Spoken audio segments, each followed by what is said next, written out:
Hello বন্ধুরা, কেমন আছো তোমরা? স্বাগতম আমাদের বাংলা কার্টুন টিভিতে। আমি নীল পরি। আজ আমি তোমাদের মজার একটি গল্প শোনাবো। আজ তোমাদের শোনাবো সিফকা বুরকা। এক যে ছিল বুড়ো, তার 3 ছেলে। বড় 2 ছেলে চাষবাস দেখতো, মাথা উঁচিয়ে চলতো, বেশভূষা করত। ছোট ছেলে বোকা ইভান তেমন কিছু নয়। সারাদিন সে বাড়িতে চুল্লির ওপরের তাকে বসে কাটাতো, আর মাঝে মাঝে বনে যেত ব্যাঙের ছাতা তুলতে। বুড়োর যখন মরবার সময়, তখন একদিন 3 ছেলেকে ডেকে বললে, আমি মরে গেলে পরপর 3 রাত আমার কবরে রুটি নিয়ে আসিস। মরে গেল বুড়ো, কবর দেওয়া হলো তাকে। সেই রাতে বড় ভাইয়ের কবরে যাওয়ার পালা। কিন্তু বড় ভাইয়ের আলসেমি লাগে, নাকি ভয় পায়। ছোট ভাই বোকা ইভানকে বলে, ইভান, আজ যদি তুই আমার বদলে বাবার কবরে যাস, তবে তোকে একটা পিঠে কিনে দেব। ইভান তক্ষুনি রাজি।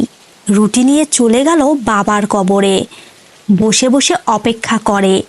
ঠিক রাত দুপুরে কবরের মাটিটা দুফাক হয়ে বুড়ো বাবা বেরিয়ে এসে জিজ্ঞেস করলো, কে ওখানে? আমার বড় ছেলে নাকি?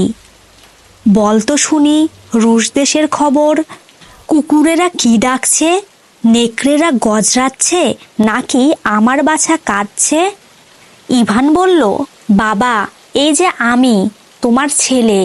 রুশ দেশ শান্তিতে আছে বাবা। বুড়ো তখন পেট ভরে রুটি খেয়ে আবার কবরে গিয়ে শুয়ে পড়ল। আর ইভান পথে থামতে থামতে ব্যাঙের ছাতা কুড়িয়ে বাড়ি ফিরল। বাড়ি ফিরতে বড় ভাই জিজ্ঞেস করলো, হ্যাঁ রে, বাবাকে দেখলি? ইভান বলল, হ্যাঁ দেখেছি। রুটি খেলো? হ্যাঁ খেলো, পেট পুড়ে। আর একটা দিন কেটে গেল। সেদিন মেজ ভাইয়ের যাবার পালা।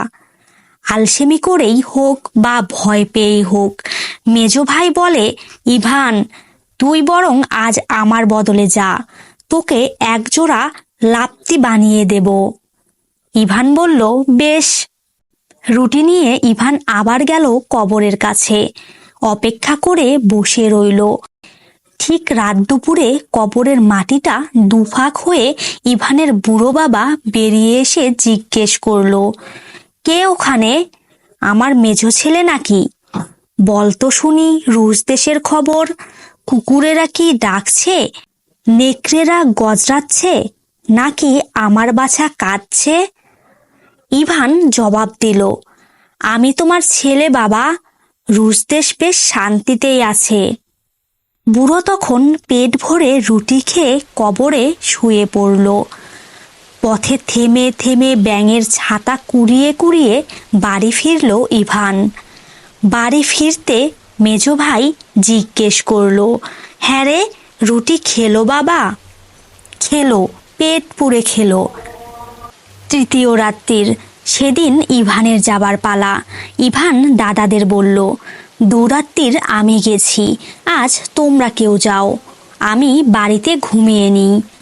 দাদারা বলল, সে কি রে ইভান, তোর তো বেশ জানাশোনা হয়ে গেছে, তুই বরং যা।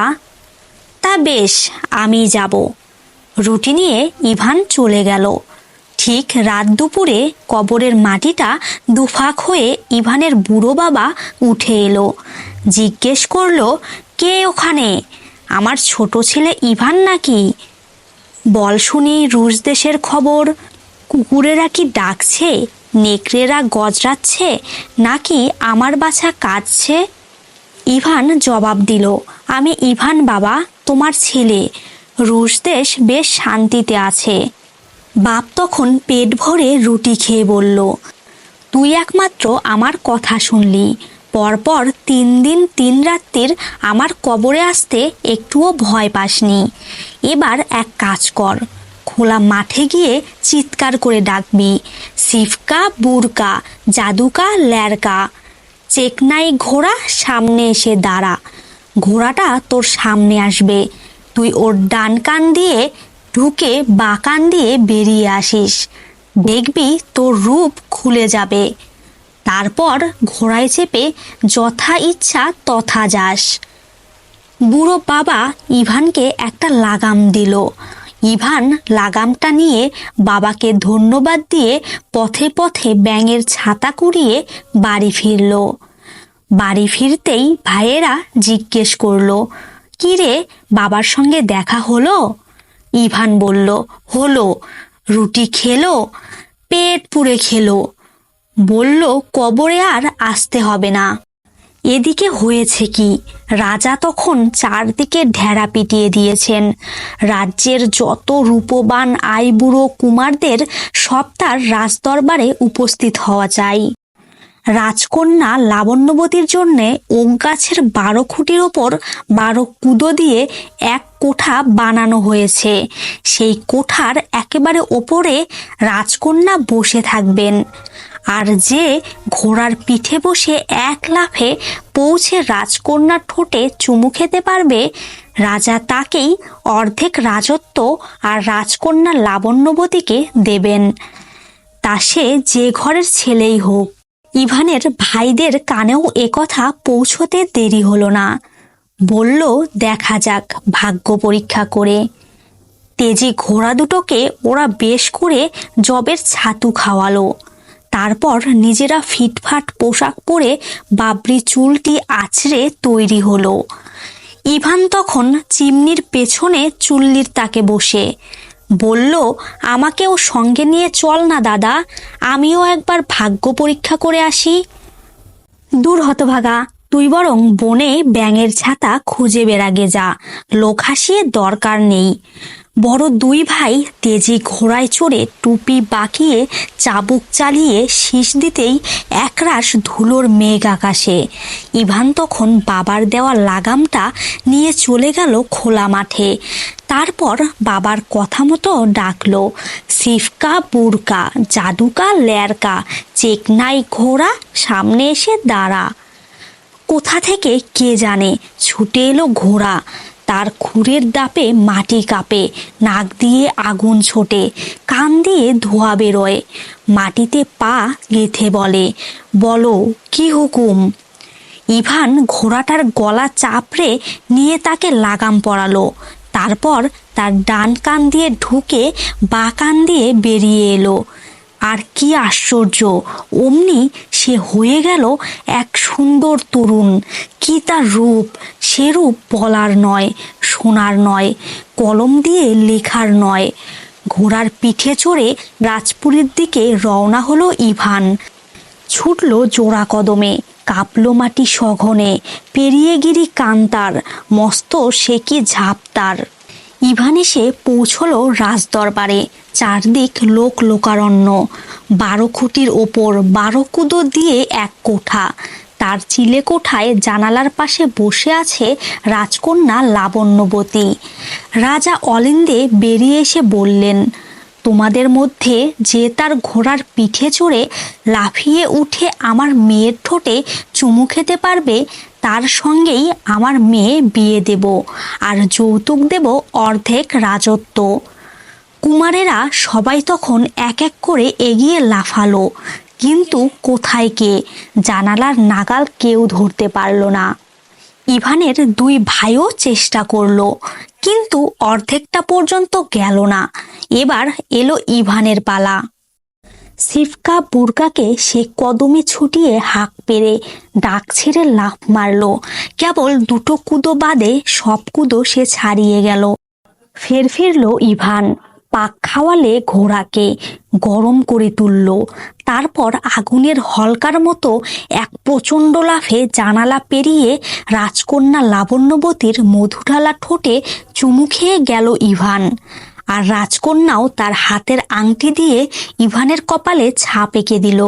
লোকজনেরা সব ধর ধর করে চেঁচিয়ে উঠল, কিন্তু ইভান ততক্ষণে উধাও।